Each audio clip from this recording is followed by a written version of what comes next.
Assalamualaikum warahmatullahi wabarakatuh. Di sini kami dari kelompok 1 akan membahas komponen pendidikan. Sebelumnya izinkan kami memperkenalkan diri. Saya Ahmad Fauzan Faris. Saya Chelsea Aura Anwar. Saya Salsabila Mena Putri. Saya Felicia Paulina Rabeka. Saya Muhammad Alfariza. Selamat menyaksikan. 2, 3. Oke, di sini saya ingin menjelaskan unit 4 tentang komponen pendidikan. Satu, komponen pendidikan dalam upaya mencapai ketujuan pendidikan harus ada keterpaduan yang harmonis agar seimbang, karena pendidikan merupakan sebuah sistem yang terdiri dari sejumlah komponen yang meliputi instrumen terdiri dari input, proses, meliput environmental outcomes.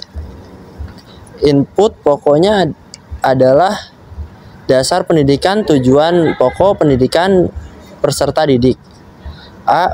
Dasar pendidikan merupakan alur timbal balik antara peserta didik dan pendidik. B. Tujuan pokok pendidikan diharapkan mampu membentuk manusia yang memperhatikan unsur jasmani dan rohani, serta individu sosial, serta aspek kognitif, afektif, dan psikomotor. Juga interaksi sosial sebagai hubungan horizontal serta hubungan vertikal sebagai makhluk ciptaan Tuhan. C. Peserta didik sebagai subjek peserta didik tanpa memandang jenis kelamin dan tingkatan usia, adalah pribadi yang mandiri atau otonom. Terima kasih, sekian dari saya. Yang kedua, sistem pendidikan. Komponen yang saling ketergantungan di dalam proses pendidikan yaitu yang pertama tenaga pendidik dan tenaga kependidikan. Selanjutnya bahan ajar, yang ketiga sarana prasarana, dan yang keempat administrasi, dan yang terakhir adalah anggaran pendidikan. Selanjutnya, salah satu yang mempengaruhi proses pendidikan adalah lingkungan yang ada di sekitarnya. Lingkungan secara tidak langsung dapat menunjang juga menghambat proses pencapaian tujuan pendidikan. Lingkungan yang dimaksud antara lain: 1. Keluarga, 2. Sekolah, 3. Masyarakat, 4. Religius, 5. Sosial budaya yang ada di sekitar lingkungan pendidikan, 6. Geografis, 7. Ekonomi, 8. Keamanan, 9. Politik. Lalu, keluaran merupakan hasil proses yang telah dilakukan oleh sistem pendidikan. Keluaran sistem tersebut meliputi 1. Tamatan, dan 2. Putus sekolah atau drop out. Oke, selanjutnya ringkasan. Sistem terdiri dari bagian-bagian yang saling berkaitan satu dengan yang lainnya, yang pada akhirnya membentuk suatu komponen dan bekerja untuk mencapai tujuan dari sistem itu, yang memungkinkan terjadinya proses pendidikan dengan baik. Diantaranya adanya beberapa komponen. Yang pertama ada tujuan pendidikan. Setiap manusia yang mempunyai tingkah laku baik dan bernilai pendidikan, sadar atau tidak sadar, tentunya mengarah pada suatu tujuan. Agar tujuan pendidikan tersebut tercapai dengan baik, diperlukan tindakan proses pendidikan yang didasari suatu ilmu pengetahuan yang bersifat normatif dan praktis. Yang kedua, peserta didik. Adanya pendidikan dikarenakan adanya peserta didik. Dahulu jika orang bicara pendidikan, peserta didiknya adalah anak-anak pada usia sekolah saja. Seiring dengan perkembangan konsep pendidikan, peserta didik termasuk di dalamnya adalah orang dewasa. Beberapa ciri khas peserta didik yang kiranya perlu dipahami oleh seorang pendidik. A. Mereka adalah individu yang unik baik secara fisik maupun psikis. B. Mereka adalah individu yang sedang berkembang. C. Mereka adalah individu yang ingin akui keberadaannya dan perlu dibimbing.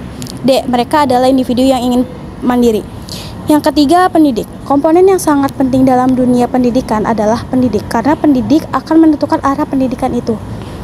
Yang keempat, orang tua adalah manusia yang secara kodrati merupakan pendidik utama dalam lingkungan keluarga bagi anak-anak yang lahir di lingkup keluarga mereka.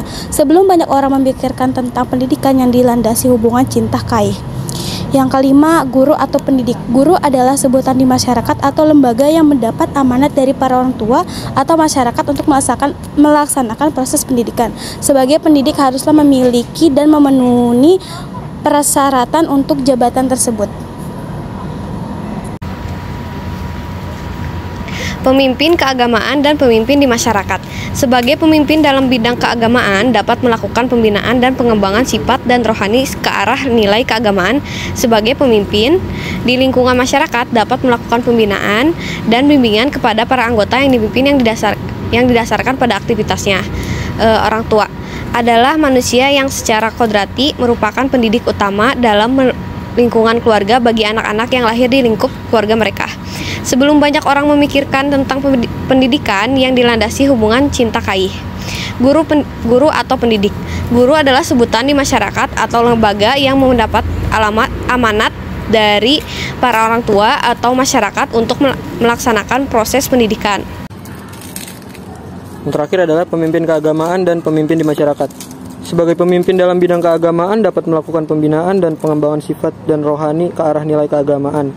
Metode pendidikan, kegiatan belajar, mengajar dalam proses interaksi kesehariannya tidak dapat dilepas dari yang namanya metode pendidikan.